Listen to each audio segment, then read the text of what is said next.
Phoenix Suns, may nakahandang kontrata para kay Jimmy Butler. Mukhang seryoso na ang Phoenix Suns sa kanilang pagsisikap na makuha si Jimmy Butler ng Miami Heat.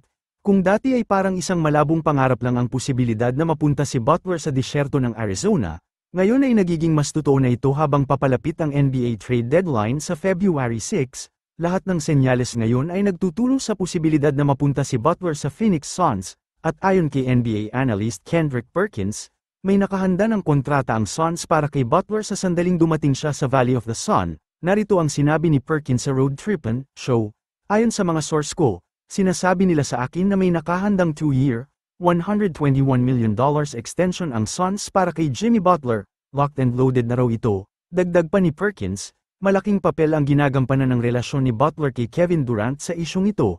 Ito ay tungkol sa mga relasyon, at ang relasyon dito ay ang samahan ni Jimmy Butler at Kevin Durant. Sabi ko na sa inyo 2 linggo na ang nakalipas, gusto talaga ng Phoenix si Butler. Alam niyo kung bakit? Dahil gusto ni Kevin Durant si Jimmy Butler, at kapag nakuha ng Suns si Butler, na sa tingin ko ay mangyayari, pareho silang pipirma ng contract extensions, pati si KD ay pipirma ng bagong kontrata. Pero ang malaking tanong ngayon, ano ang mangyayari kay Devin Booker sa hinaharap? Hindi ko alam, pero kung tutuusin, makatwiran ang galaw na ito ng Phoenix.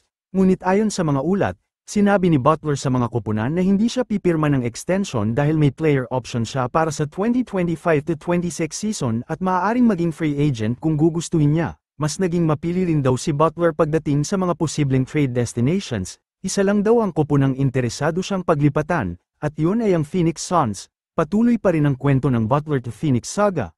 Pero mukhang nagiging mas makatotohanan na ito. Abangan ang iba pang NBA updates dito sa channel na ito.